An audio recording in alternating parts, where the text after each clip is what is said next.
AP అటవీ పర్యావరణం వాతావరణ మార్పుల మంత్రిత్వ శాఖ నగర వాన్ యోజన కింద ఆంధ్రప్రదేశ్కి 15.4 కోట్ల రూపాయల్ని కేటాయించినట్లుగా డిప్యూటీ సీఎంఓ తెలిపింది.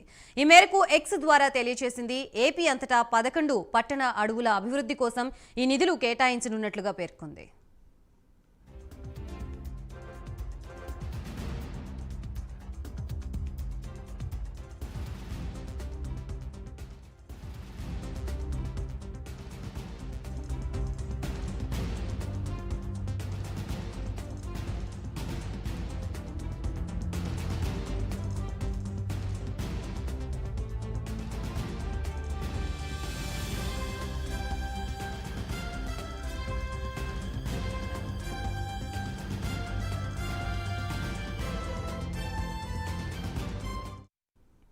ఏపీ అటవీ పర్యావరణం వాతావరణ మార్పుల మంత్రిత్వ శాఖ నగర్ వాన్ యోజన కింద ఆంధ్రప్రదేశ్కి 15.4 కోట్ల రూపాయల్ని కేటాయించినట్లు డిప్యూటీ సీఎంఓ తెలిపింది. ఈ మేరకు ఎక్స్ ద్వారా తెలియజేసింది. ఏపీ అంతటా 11 పట్టణ అడవుల అభివృద్ధి కోసం ఈ నిధులు కేటాయించినట్లుగా పేర్కొంది.